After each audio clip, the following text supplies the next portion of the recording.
the spiritual hierarchies, the Zodiac, and the human being. In our presentation of higher beings and their relation to our universe and solar system, we come today to the chapter that will be the most suspect to our contemporaries who receive their view of the world and their circumstances from ordinary popular scientific knowledge, because here we must touch on matters absolutely unimaginable to the modern scientist. It is not a matter of contradiction. Anyone firmly grounded in occultism can survey the facts of modern science from this vantage point. You will not find any contradictions between what has been said here and facts of modern science. It is just that the harmony between the two is not easily established. But if you always have the patience to press forward, you will gradually see how individual facts unite to form the whole. Perhaps I should also mention that some of what has been dealt with in these lectures has been considered from a different standpoint in the lecture cycles held in Stuttgart and Leipzig. Footnote, first one was Universe, Earth and Man. That's 11 lectures given in Stuttgart, August 4th to the 16th, 1908. And the other cycle he's mentioning is Egyptian Myths and Mysteries, 12 lectures given in Leipzig, September 2nd to the 14th, 1908. End of footnote. If you take them superficially, you can find some contradictions between this or that assertion. This is only because it is not my task in my lectures to speak about speculative theories, but about facts gained through clairvoyant consciousness, which appear differently when viewed from various aspects. To use a comparison, the picture of a tree drawn from one side will look very different when drawn from another, and yet it is one and the same tree. The same is true of descriptions of spiritual facts when illuminated from different sides. Certainly, taking a few particular ideas as a starting point, it is easy to set up an abstract system. But we are working from the bottom up. The crowning achievement of this approach will be an harmonious unity of the whole. Above all, we must consider each assertion as to what sense and from which standpoint an assertion is made. For example, a popular scientific work states that air or gas on Jupiter must be as thick as tar or honey. From the viewpoint of spiritual science, it could be said that this is a grotesque notion, and the way I chose to express this emphasized the grotesqueness of the matter. Yet from the modern scientific side, one could argue, quote, "Don't you know that modern physics can produce liquid air as thick as honey or tar?" Unquote. Although this is a self-evident scientific fact, it is irrelevant to our considerations. What science calls air can be densified to such an extent. There is no doubt about that. But from the viewpoint of spiritual science, this is as valid as saying water can be turned into something as hard as stone, namely ice. Indeed, ice is water, but this is not the point. What matters is whether we learn to consider things in their various functions in a living way, or in the dead manner of modern science. It is obvious that ice is water, but what would be the response of someone who is used to driving a mill with water if advised to use ice instead of water? The abstract concept that ice is water is irrelevant.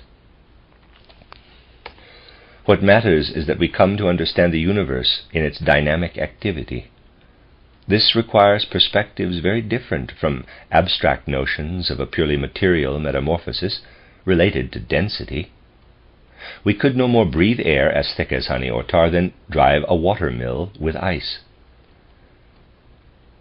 This distinction is important for spiritual scientific observation, for we do not observe orbs in the universe as they are typically regarded today, namely as some material lumps of a particular size that move around in cosmic space, which modern astronomical mythology views as simply material orbs. We observe them in their living soul spiritual state. That is, we observe them in their entirety. Thus we must consider within this totality what we call, in a spiritual scientific sense, the creation of the individual bodies of the universe. For our first example of the creation of a cosmic body, let us take ancient Saturn, from which we know our evolution proceeded. To begin with, ancient Saturn was as large as our whole present solar system. What one calls old Saturn, in its beginning stage, was about as large as our solar system, but we should not simply imagine it as a material globe. You will remember that on ancient Saturn nothing existed yet of what we have today as the three physical states, solid, fluid, and gaseous. There was only warmth or fire. Let us represent this primeval globe of warmth by a circle. You will remember, we said, that at the point where the primeval globe of Saturn develops into the sun globe, those beings who form the zodiac appear surrounding the sun globe. I indicated, however, that the zodiac already surrounded ancient Saturn, though not as compactly as during the evolutionary stage of the old sun. Around ancient Saturn, therefore, we must picture the activity of thrones, cherubim, and seraphim, who spiritually represent the zodiac. The outer circle in the diagram represents the zodiac spiritually. You might ask, how does this agree with the modern view of the zodiac? It agrees completely with it, as we will demonstrate in the final lectures. You should picture the situation as follows. Imagine placing yourself at a particular point on the Saturn globe. If you now raise your hand and point upward with your finger above this spot on Saturn, you will find the region of certain thrones, cherubim, and seraphim. If you move from there and indicate the area beyond, you will point out another region of thrones, cherubim, and seraphim, because groups of these three beings form a circle around ancient Saturn. Suppose you then wanted to point in the direction of certain thrones, cherubim, and seraphim. Remember, these beings are by no means the same, like a group of 12 identical soldiers. They differ considerably from one another. Each bears its individual stamp, so that depending on where one's attention is directed, one sees quite different beings. So, to point out a particular group of thrones, cherubim, and seraphim, one denotes them as a particular constellation. The constellations are like signposts. In one direction, over there, are the thrones, cherubim, and seraphim known as Gemini, the twins. Over there, Leo, the lion, and so on. They are, so to speak, guideposts that indicate the direction where particular beings may be found. So we conceive of the constellations as guideposts or boundaries between these regions of beings. The constellations of the zodiac are more than mere signposts, but we must make it clear that as a first stage, when we speak of the zodiac, we are referring to spiritual beings. The thrones are the first to exert their activity on the fiery form that we call ancient Saturn. They have reached a stage of development that enables them to pour forth their own substance. They cause their own warmth substance to seep into the mass of Saturn. That is how, as I have described, a series of quote-unquote eggs, perhaps a strange word to use, yet they have this form, appear all around this structure. You might ask about the substance as such. Did a warmth substance already exist? What existed before can only be described as a neutral cosmic fire that was fundamentally one with universal space. In other words, to begin with, there was only space. This was marked out, so to speak, and now the warmth substance of ancient Saturn was made to trickle onto the surface. As soon as the warmth substance was poured into ancient Saturn, spiritual beings became active from two sides. We have mentioned previously that here in the inner part of the Saturn space we find the powers or spirits of form, the spirits of movement or mights, and the dominions or spirits of wisdom. The powers, mights, and dominions are active from within. The cherubim, seraphim, and thrones work from outside. And as a result, a cooperation occurs between the beings working from the outside and those active within. In the first lecture, we said that one can distinguish inner soul fire, experienced inwardly as inner warmth and well-being, and outwardly perceptible fire. Between these two is a neutral warmth contained in the egg-shaped forms. Spread above them is soul warmth, as if streaming in from outside, but also holding itself back slightly. It is as if radiating soul warmth were held back because of the neutral fire within. The perceptible warmth is pushed back from within. Thus, what was previously delineated as a warmth egg is enclosed by two currents, namely an outer stream of soul warmth and an inner stream of warmth that would have been perceptible to the outer senses. Only the inner part, therefore, is composed of physically perceptible heat. Now, because of the working together of the outer and inner warmth, the Saturn eggs begin to rotate. Each single egg inscribes a full circle and comes in turn under the influence of the various thrones, seraphim and cherubim situated at the periphery. Then something strange occurs. On its journey, this egg finally arrives again at the point where it came into being originally. Parenthesis, I am describing these facts according to spiritual scientific observation. End parenthesis. When it reaches this point, it becomes stationary. It cannot go further and comes to a halt. Every egg is created at a particular point, travels around the circle, and is stopped at the point where it originated. This creation of eggs lasts only for a specific period of time. After this, no further warmth eggs come into existence. When all of these eggs have arrived and are stopped at one particular point, they fall on top of each other, forming a single egg. Thus, at their point of origin, the eggs halt and come to rest. Naturally, from this moment, after which no new eggs are formed, the eggs all gather together and cover themselves. A globe is thus created on the circumference, but naturally only over the course of time. This globe consists of the densest part of the fire substance called Saturn in the narrower sense of the word, for it occupies the position of our present planet Saturn. As previous stages are in a certain sense repeated, so were whole processes repeated at the origin of our Earth. Our present Saturn came about in a similar way. It, too, was held back at a particular point. But because things shift for various reasons, it was not held back at the same point as in the case of ancient Saturn. However, the process of origin is the same. In this way, as a result of the working together of all the cosmic powers belonging to the hierarchies, a small Saturn globe is born out of the mighty, voluminous, original Saturn. Let us consider more closely the moment on ancient Saturn when all the globes came to a standstill.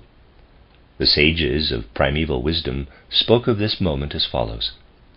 The first foundation of the human physical body was formed on ancient Saturn. This earliest foundation was formed only out of warmth, but within this warmth body all future organs were already present in seed form. At that point, where the initial movement again comes to rest, the seed is created for that organ in the human body which, when the body is later set in motion, also ensures that all the functions of the physical body may be brought to rest again, that is, the heart. Here, from the first impulsive movement, the germ of the heart appears, but it only comes into existence in its first manifestation, so that the movement will again be brought to rest at this point. Thus the heart becomes that organ through which the entire physical body in all of its functions is brought to rest when the heart itself stops beating. In ancient languages, each member of the human body was identified with a very precise name. The heart was called the lion in the body. Thus the primeval world wisdom asked, quote, "In which zodiacal direction must one point to find the region where the first seed of the human heart was planted?" Unquote. They pointed upward and designated the thrones, seraphim and cherubim who worked on the heart, the zone of the lion. The human being projected elements of the body into the cosmos, and the region of the body one is used to identifying as the inner manifestation of the lion was also identified outwardly as the region of the lion in the Zodiac. This is how such matters relate to one another. All the other aspects of the human being were also formed through the Zodiac. The heart was formed out of the region of the lion. The rib cage, which is near the heart and must exist for its protection, is referred to in the human body as the breastplate. Naturally, it must have been formed in the region next to and preceding the lion, that is, before the completion of the heart. Another name for breastplate was assigned, and the descriptive element was sought in an animal, which by nature also has such armor, the crab. The breastplate that appears in the Zodiac is called Cancer, because the crab embodies a natural protective shield. Hence this region was called Cancer, and is to one side of the lion. The other regions of the Zodiac were named according to the same principle. Indeed, the names of the various regions of the Zodiac arise as a result of the human form being projected outward into the cosmos. It is not always easy to discover the original intention from the frequently distorted or misrepresented names, as you can see in an example such as Cancer. In several instances, the name has not been handed down correctly, and so one has to go back to the source to obtain a clear picture. For the moment, we shall not consider how Saturn disappears, how it is dissolved again. We want to discuss how evolution proceeds after a pralaya runs out. A new evolution begins. The first phase that occurs is exactly the same as what previously occurred on Saturn. After this, all of Saturn existence repeats itself. A second formation begins again from the center point. We come now to the next stage of evolution, which we usually designate as the development of Old Sun. Just as previously the thrones sacrificed themselves, we now have the sacrifice of another rank of the spiritual hierarchies, the dominions or spirits of wisdom. The thrones are mightier beings. They were able to trickle forth physical and warmth substantiality, were able out of their own bodies to bring forth the substance of Saturn as we have described. The dominions or spirits of wisdom are able to sacrifice only an etheric body, which is thinner.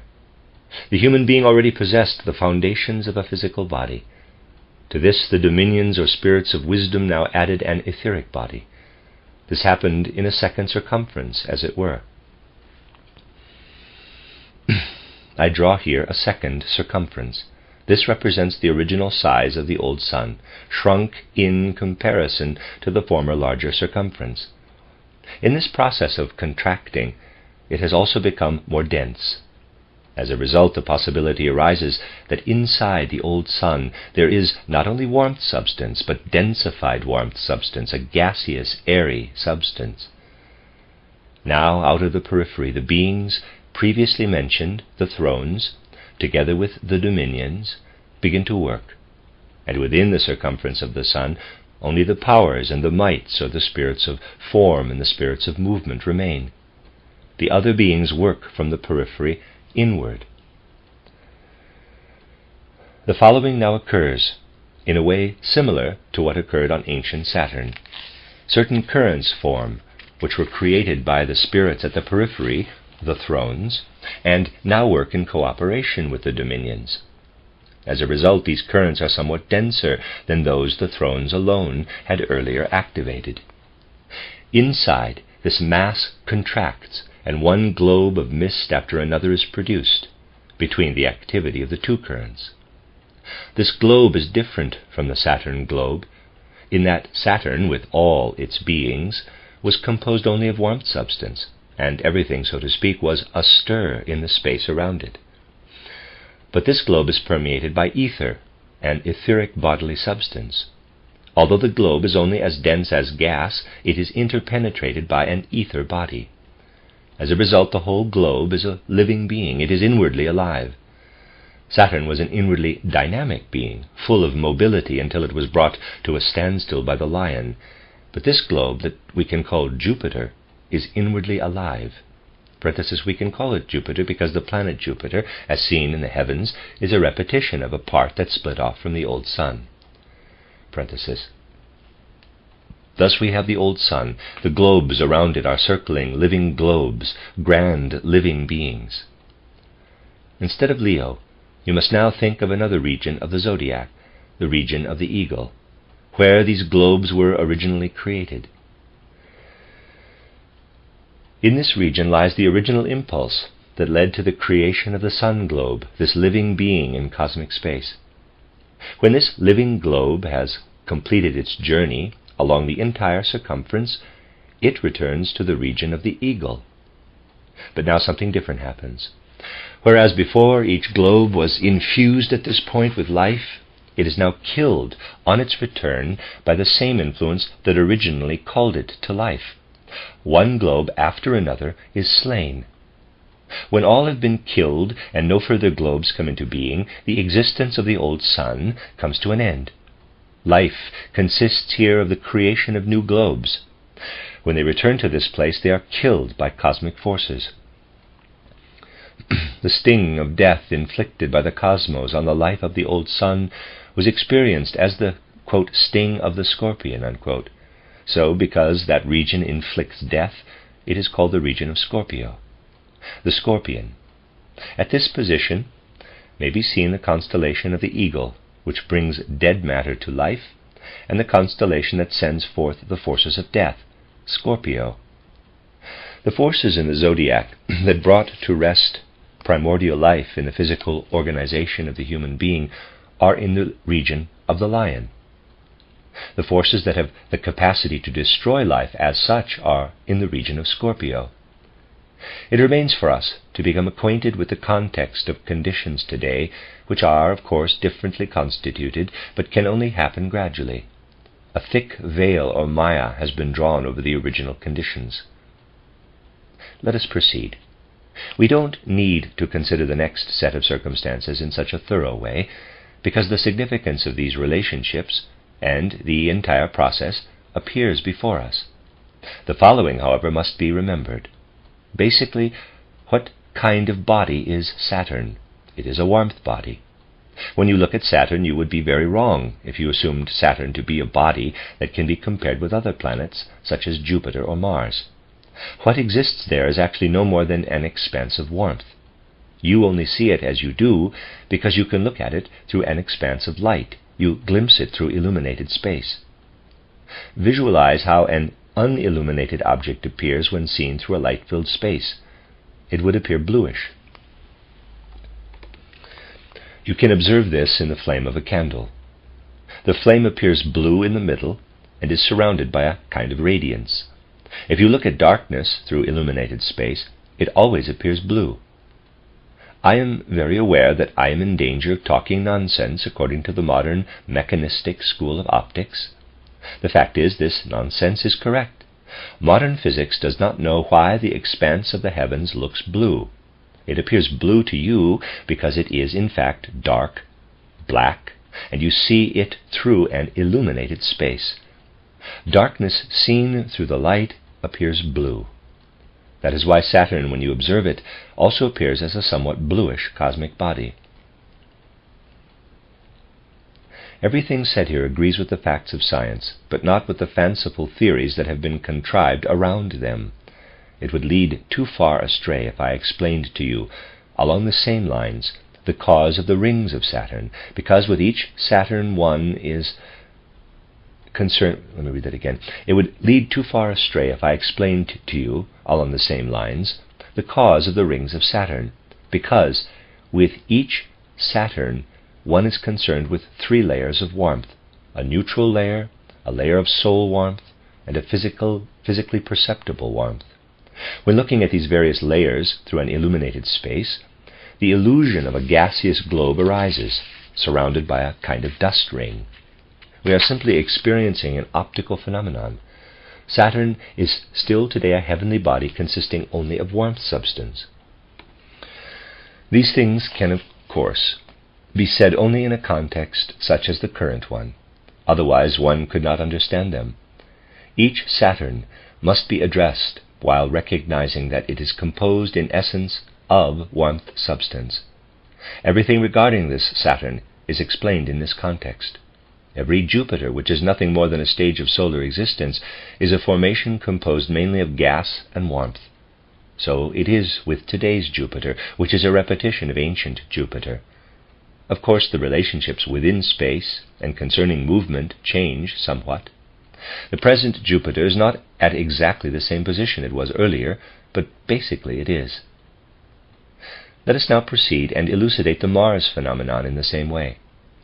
Mars originated as a result of the cooling of a gigantic globe into the fluid state, until it finally separated from the general misty, watery mass into a compressed globe of water. Again, this occurred because the watery globes that arose at the periphery were held back at a particular point. Just as the lion halted movement on Saturn and Scorpio brought about death on Jupiter, so on Mars the watery globes are brought to rest. To be sure, the details about Mars are somewhat different than those of Jupiter and Saturn. Mars today is a repetition of Old Moon. The Old Moon reached as far as the present position of Mars. Mars is the other piece of Old Moon. One piece is the present moon, which is dross. The living remnant, which represents the other pole, remained with the present Mars in the course of the repetition. In this sense, Mars is the third condition of our planetary evolution, and it corresponds to the stage of Old Moon. Mars is essentially a water body. During the period of the Old Moon, or Old Mars if you prefer, human beings received their astral body, or in other words, the first form of consciousness. The human body at that time consisted of a watery Mars or moon substance. Just as the human body today is composed of earthly substances, so the human body at that time consisted of fire, air, and water. According to the densest substance they contained, human beings of that time could be termed water beings.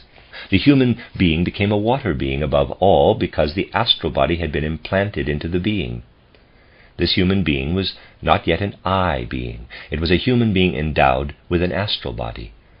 This occurred after an impulse was given at a particular point, moved around the course of the circle, and came back to the same point from which it first set forth. This point became the region in the zodiac known as the Waterman, Aquarius. Here the significance of the zodiacal sign of Waterman can be found, for there humankind received consciousness on the Old Moon, or Old Mars, after having completed a single circuit. We come now to the Earth, which represents the fourth stage of development. The three earlier stages are repeated. Saturn is formed, Sun is formed, and leaves Jupiter behind, which is a repetition of the Sun. Moon is formed, and leaves Mars behind. And finally the Earth emerges, as I have described it, severed from the Sun, with the part that separated as lunar dross. You know that the I capital first began in the time of ancient Lemuria, when the present moon separated from Earth. That could happen only because once again an impulse came from the periphery that resulted in the completion of one rotation. Sufficient maturity had now been attained in order to receive the first beginnings of the I. This happened during ancient Lemuria. For this we point to the position in the zodiac referred to today as the bull, Taurus. When this designation was created, humankind could still experience the reality of this name very clearly and concretely. In its most essential manifestation, the name originated in the secret doctrine of the Egyptians and Chaldeans. We can find its origins there, and a consciousness of the correct meaning of the word only exists today within the true mystery teachings. The very first stirring or tendency toward the I am is expressed in speech, in sound.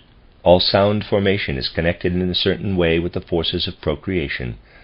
This should not be touched on here, but it is familiar to every occultist. The breaking of the voice at puberty, for example, is connected in a definite way with the powers of propagation. There is a hidden relationship between them. Everything related to this human capacity and activity was summed up by ancient consciousness as the bull nature of the human being. From that capacity arose the name of this particular zodiacal sign, which has the same meaning for the Earth that the lion has for Saturn, that Scorpio has for Jupiter, and that the Waterman has for Mars. As the Egyptian period approached, so too came the third post-Atlantean culture. First came the ancient Indian, the second was the ancient Persian, and the third was the Egyptian cultural epoch. These periods of civilization represent stages of repetition of the development of the earth as a whole. The Lemurian era was the third period of the earth's development. Egyptian mystery teaching repeats, therefore, essentially a spiritual reflection of what occurred in Lemurian times. What happened in Lemurian times was best known to the priests of the Egyptian mysteries, for these occurrences were reflected in the particular culture of Egypt. That is why Egyptian civilization felt a particular kinship with the constellation of the bull and with the cult of the bull in general. So, now you will understand that it is by no means easy to describe the real processes that led to the origin of our heavenly bodies and what occurred in relation to them. How does a heavenly body originate? Our Saturn, Jupiter, Mars, and so on originated thus. First, sheaths formed themselves. One after the other was destroyed in turn, and when the process of calling into life concluded, then the global formations that had previously shaped the sheaths coalesced to form a single creation of circumference. Celestial bodies such as Saturn, Jupiter, and Mars came about because originally a type of sheath existed. The heavenly bodies densified into a creation in that one globe was laid on top of another so as to become visible in cosmic space. Here you have nothing of a mechanical process or the dreary theories of Comte Laplace. Rather, here you have a living picture of how, as a result of the spiritual workings of the hierarchies, heavenly bodies such as Saturn, Jupiter, and Mars originated